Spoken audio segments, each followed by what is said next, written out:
Okay, you're good. 3, 2, 1, action. Okay, great. Well, so first of all, we're all seniors. Ted wants to say that. And our group did developmental sequence of beam walk and 1-foot balance. My name's Rachel.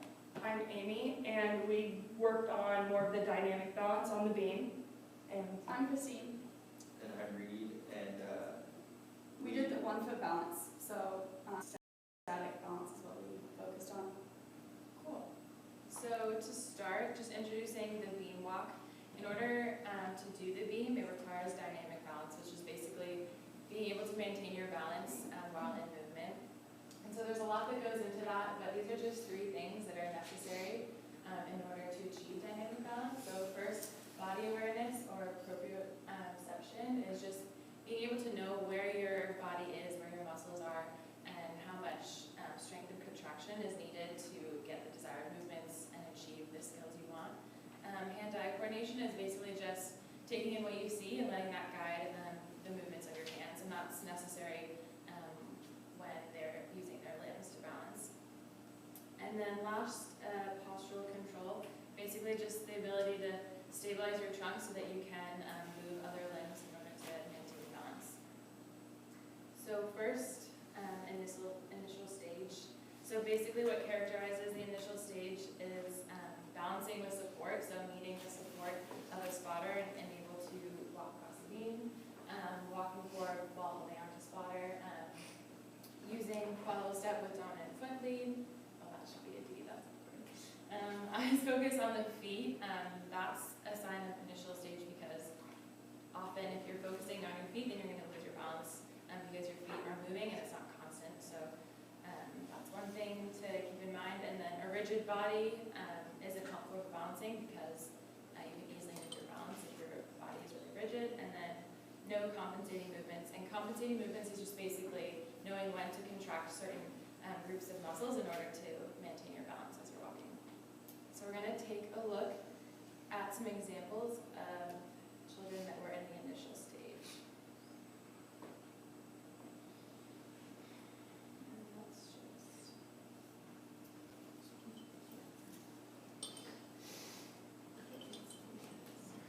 no, keep it. I like my voice in it. You guys can hear my positive feedback.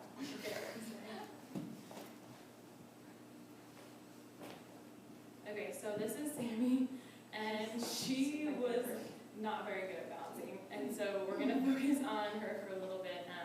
Something you can notice is that her eyes are always on her feet, and so whenever she steps in a wrong place, that's where her eyes go, and so that is one of the reasons why she's not able to balance. And then she also has a pretty rigid body, and she's not able to contract the right groups of muscles in order to maintain her balance. So you can kind of see those 3 things playing into her attempt at balancing.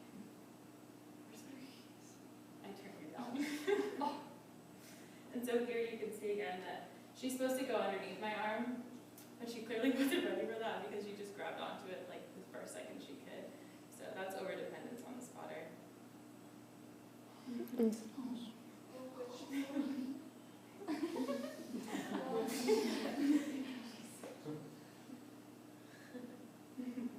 So she tries, but she can't do it without holding on. So this is Elle, and she also lacks the ability to contract the right groups of muscles at the right time. And so you can see she keeps trying to get back on the beam, but every time she just immediately falls off. And so she just doesn't have the right control over her muscles yet to do this well. She is displaying good use of her arms, though, which her musculature isn't good. And so this is interesting because Norin is able to make it across the beam the whole way, but she has an extremely rigid body. So that is not helpful. If she were to make a misstep, if her body was still rigid, she would have lost balance right away. So even though she is able to balance, this is a good example of a rigid body. So I wanted to put this in here. You can see there's just no compensating movements. And then here, Zoe is only able to do backwards with a spotter, and that's just dependence that categorizes the initial stage. Okay, so before we do that, let's play.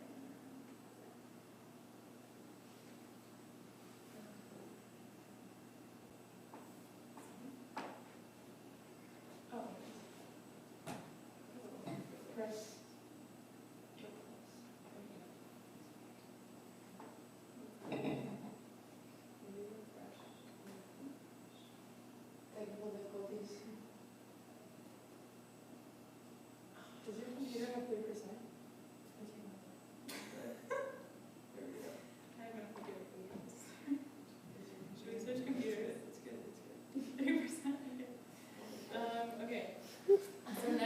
elementary stage.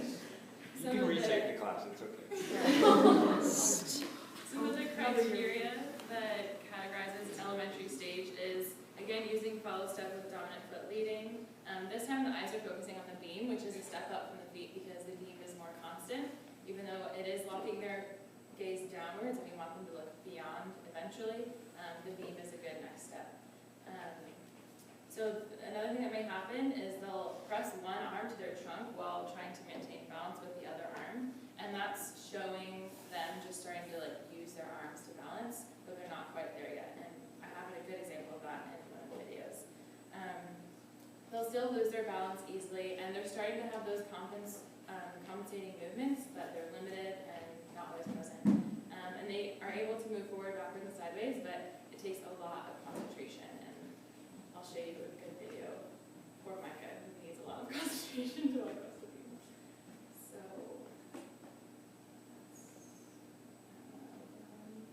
okay. So this is Micah, and he does a really good job of balancing, but you can just tell it takes everything within him to do this, and it's really adorable. He like loses his concentration multiple times and looks away, and he never loses balance until the very end, but it just takes everything within him, so.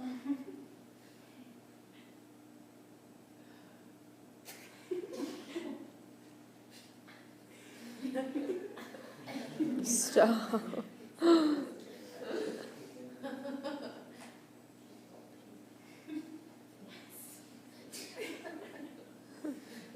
Says hi to a friend. But he does a really good job. It's just, you can tell the amount of concentration that had to go into that. And so this is a really good example of what I was talking about.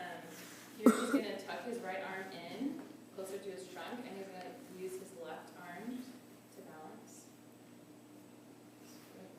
Right, his left arm. Oh, yeah. So he's just starting to learn how to use his limbs to balance. And then here, he tries to do backwards and then shies away from it because he just loses some confidence and then decides to do the sideways shuffle. So that also shows the elementary stage. And he's using spoons to balance, which is great. And so here, you can see that he doesn't use his arms and he has some jerky compensating movements, but isn't fully able to balance well. He's so happy though. What's his name? Thomas. If you just take your 3 fingers and swipe to the right and left, you'll get back to Oh, wow, thank you for that. Clutch. Okay, great. So some of the strategies we use to progress the children from initial and elementary to mature stages was just giving them some coaching points. It's hard to progress people on balancing because they really have to just be aware of their body, and it's different from different ages and different genders, different heights, different weights. It's really something that they need to figure out for themselves and like get that balance down. But there were some things that were helpful. So encouraging them to use their arms to balance. And we would try to say that and they wouldn't do it. So we would say, show us an airplane, and then they knew what we were talking about. And then encouraging them to look beyond the beam. But again, we can't just say, look beyond the beam, because they're just going to be like, what are you talking about? So we would say, look at the beam, or look at me, and just kind of coach where their eyes should be.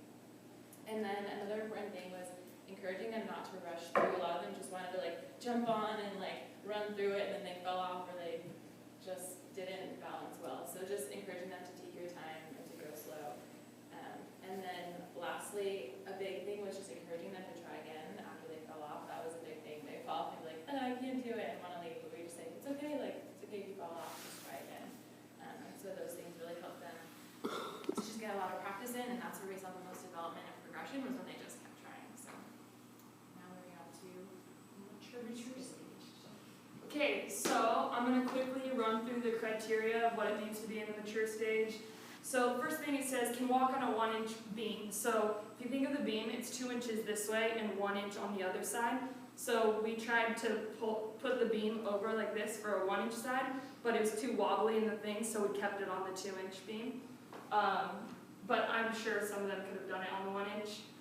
Uses alternate stepping action, so I'm coming here, here, here. I'm not gonna go across the beam like that. Next one, eyes focus beyond the beam. So I'll go through that a little bit later. That was one of the mistakes I made as like a coach. I didn't tell them to look beyond the beam. I was telling them like to look at my eyes sometimes. But I think that it would have been more helpful if I used like how many fingers am I holding up or something like that. So that would really get them to focus.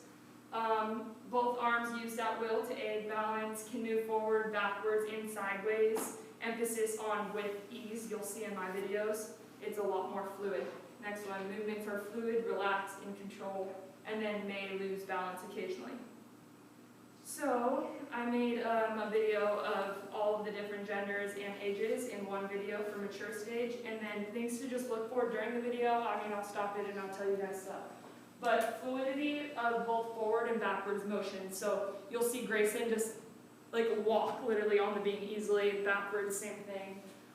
The progression of difficulty with the activities. So once we saw Grayson go forward easily, backwards easily, we're like, okay, we need to mix it up a little bit, put an arm there, have her go under, carry things, see if we can throw off the balance in any way.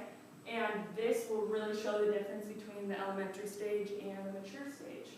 And then proprioception, when we give them a bucket filled with sand. So if I have a bucket out here weighing me down, what's going to happen? The kids are going to go like this. But if they are good at balancing, they'll sort of, you'll see them walking sort of like that while holding it to compensate, basically. Okay, yeah, watch for the compensation when weight is added, and then just look for amongst yourselves the differences in gender and ages. Well, I play this. You're kidding. The internet's cutting it out. Is it cutting? Go give them a Yeah, give us an excuse. So just try reloading it. Because it is cutting it out. She's been on YouTube this whole time.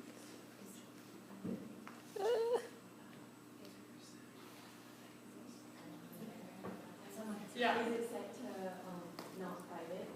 I think I put it on private. Yeah.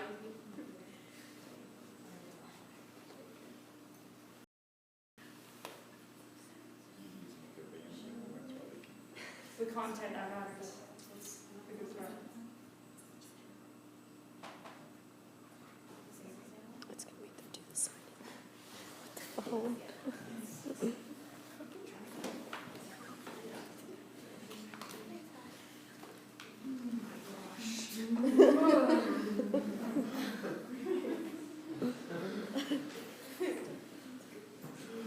I wanna like get away. What technique is this used? This is show them what not to do. And these are our seniors. Oh.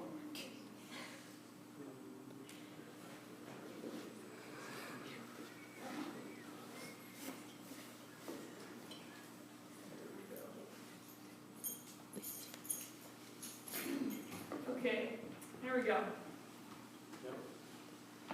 So you see Grayson easily goes forward. We're going to watch her go backwards right here. A little bit more difficult, but watch as she's compensating. So she'll start leaning this way, and then she can compensate and get it back to normal.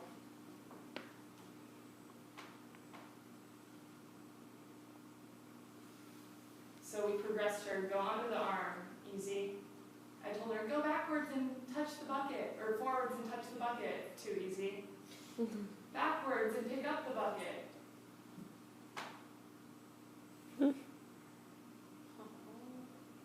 Mix it up. Oh, compensate.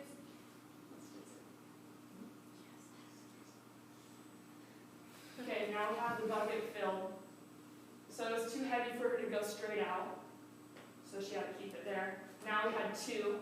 Look how she compensates. She's really, really, really good balance. Here's a 3-year-old doing it, going backwards. So before we showed Zoe using a spotter, and then she got progressed enough to do this on her own, which is super impressive. Now we'll watch the boys do it. Mature stage. Caleb was like flew through it. It was too easy for him.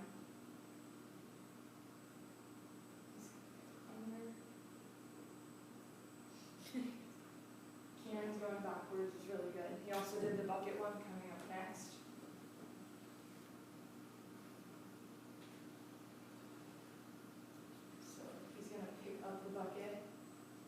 Good. See how he's using the alternate foot patterns as well. And then with the bucket, look how he's leaning. He's compensating, he's able to stick on the bar. Braxton, too easy for him. It was super fluid, and that was the only 3-year-old we got, which I'll go through in a minute. Okay. So, the differences between genders. So, number one, we saw that boys were a lot harder to recruit to the balance beam, and like Dr. Anderson said, it could be because me and Christine and Rachel were the ones recruiting, so they might not want to go with the girls. Girls were way more willing to come. Again, that could be the socialization factor. And then this was like really interesting point number 2. So the boys are really separated by ages. So the 3-year-olds were mostly in the initial and elementary stage, and the 4-year-olds were mostly mature. It like very rarely did you get an overlapping like we had in Braxton. Was the only one that could also do mature. And then in girls, we had more intermixed. Some 3-year-olds could do mature stage, some were not, so it was very intermixed. And then overall, boys seemed just more confident and more fluid in it, and girls were a little bit more intimidated and cautious. And that being said, Elle was up there, and she really crashed into the dirt, like wood chips in the face, all the girls saw. So I thought maybe that could be something why they were more cautious, I'm not sure. And then just between the ages, 3-year-olds were definitely a little less coordinated. Most of them were in the initial and elementary stage in the dynamic balance. Attention span was lacking a little bit, and they learned better when they saw others go first, and I'll continue to talk more about that. And then 4-year-olds, more coordinated, seemed more in control, more confident. Most of them were in the mature stage, and they could listen to a verbal task or a verbal direction and perform the task at hand. So this one, I'm going to ask you guys, class interaction, here we go. So I'm going to go over the little criteria of the developmental difficulties. So overdependence on spotter, visually monitor stepping leg, tying one arm in, rigid, hesitant, failure to actually negotiate the problem of balance, inability to perform without holding on to a spotter, etc. So I'm going to play the video and just yell out what you see that's wrong, okay? Can we do that? Okay.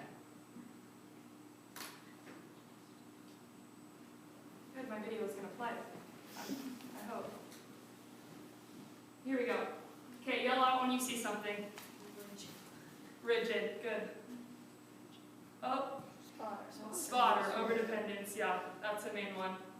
Rigid, spot, no compensating movements, that's another one. Okay, good on that one.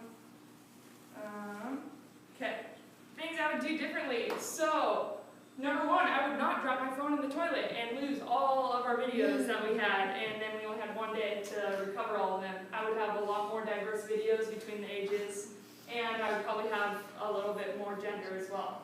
I would tell them to lift their eyes, like I said before, like maybe hold up a 1, maybe hold up a 2, or have like an image or something like that.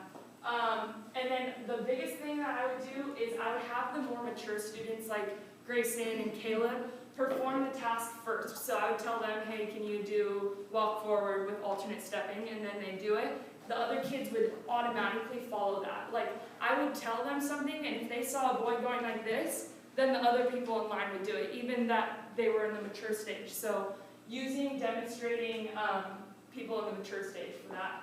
And then maybe I would demonstrate the task first, so show them what it looks like and have me go, so they would do it.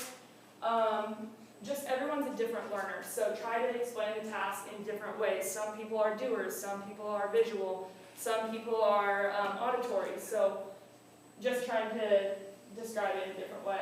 And then I would try not to give positive remarks all the time. If the sound was on all these videos, you would hear me say good job to everyone. Like, no matter what, like Sammy would fall off 5 times and I'd be like, so good! But like, we need to give more constructive criticism than that and tell, oh, well, that was a great try, but let's try it like da-da-da, or something like that.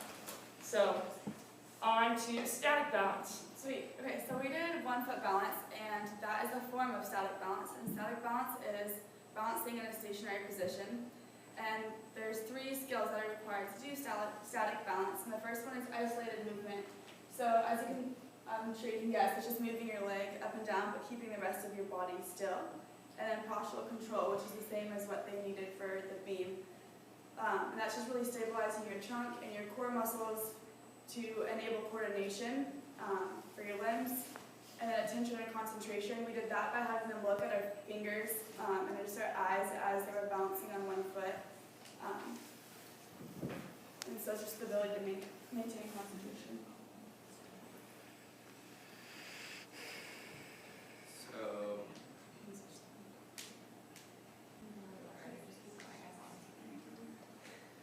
alright, so, this is the initial stage.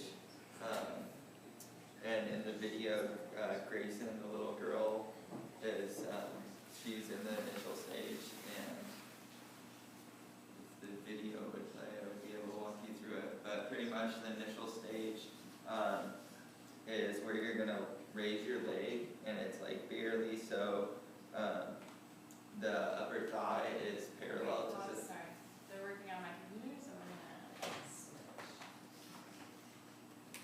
Is parallel to the surface, and in the initial stage, a lot of times they won't be able to maintain their balance. They'll be going in and out of balance, following. A lot of times they'll be overcompensating with the windmill arm, so they'll be like hopping around, trying to find their balance. And a lot of times you'll see their eyes will be directed at their foot, and they'll only be able to hold that for a few seconds or so.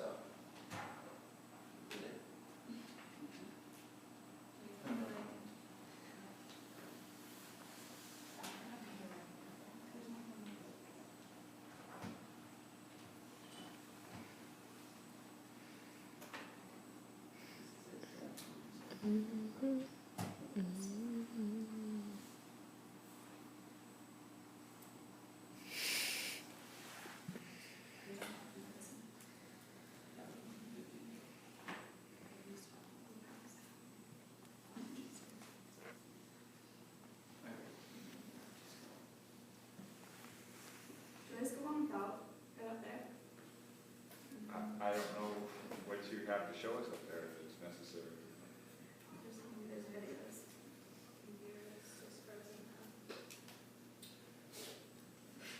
Okay, we'll push to this one.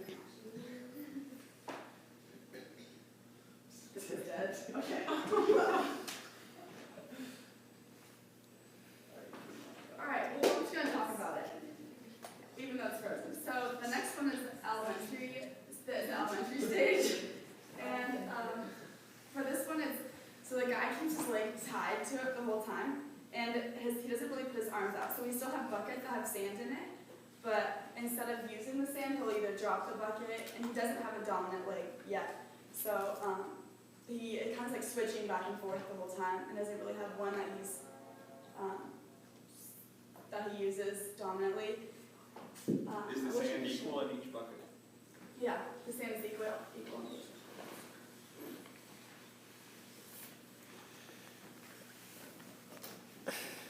Well, I can read them, but I wish I could show the videos. But they also, in the elementary stage, will, instead of looking at us, they'll keep looking at their legs the whole time. And then eventually in the mature stage, they can shut their eyes while they're doing it and talk with us. But in the elementary stage, they keep their eyes open the whole time, and they go back and forth.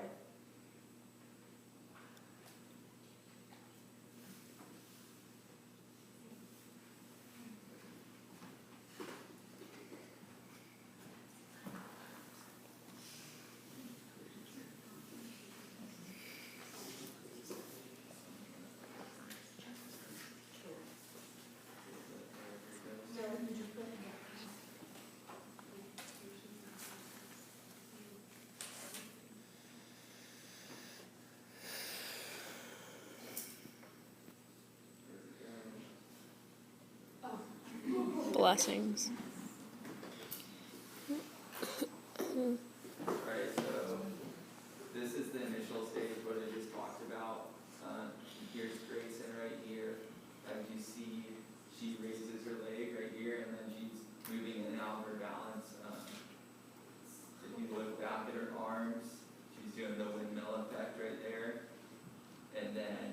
down.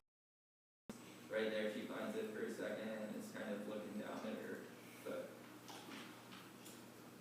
Oops. Okay, and this is RJ in elementary stage. And as I was saying, he keeps his non-supporting leg tied to his other leg, and he can't do it with his eyes shut.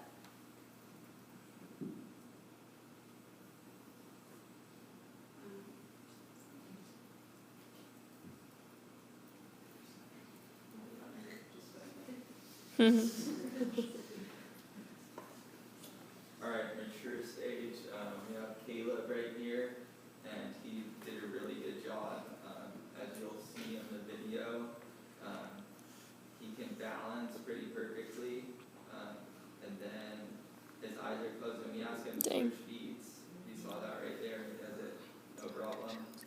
And he's using his arm and trunks, as you can see, to help him balance. And then right here, where the sound was working, but we said, like, Caleb, how old are you? And not only does he like look up at us, he looks up, says 4, and also like raises his fingers to demonstrate that he's 4, which is pretty cool.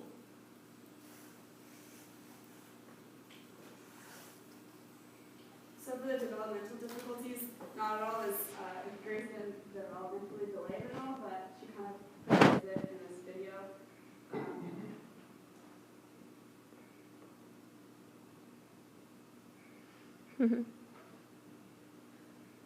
So really, like, there's no compensating movement at all, or she's not really doing anything. She's kind of hopping around a lot, which is what we kind of saw a lot with the girls, is that they did a lot of hopping rather than like staying in one place. But she ends up doing a lot better. It was more in the beginning of that video. And either leg, they don't really have one preference at all. They'll switch back and forth both legs. And they'll really want to depend on us for support. So they're all reaching out for us the whole time. How's the girls doing that? The differences between the ages, a lot more of the 3-year-olds tended to do the thing we noticed where they stick out their tongue to help them try and focus. And they were also a lot harder to get to participate. We noticed that with 4-year-olds. We're just more in the mature stage. They could conversate while doing it, and just have a lot better balance, able to shut their eyes, all that. So between the girls and boys, the girls were just more timid, and they needed more encouragement while doing it.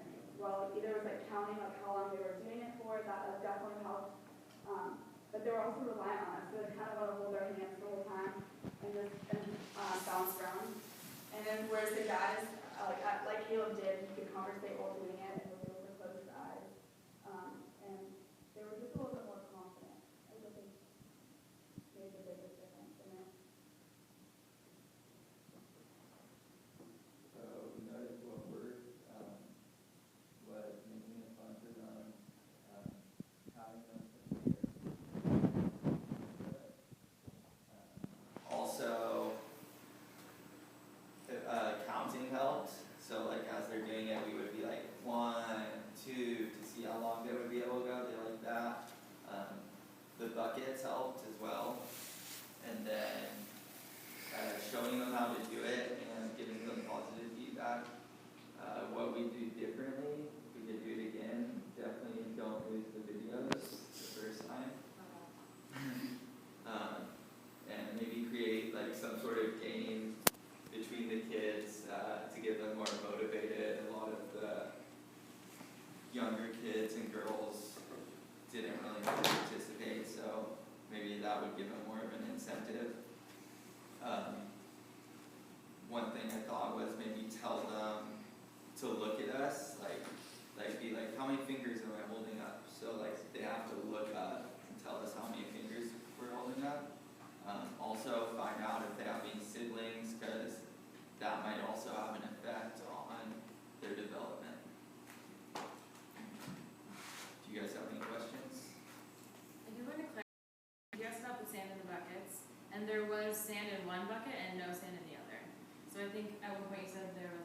Well, the same amount as him. yeah, for the static there was even, and for the other one there wasn't. I think for Grayson's first across, there was one.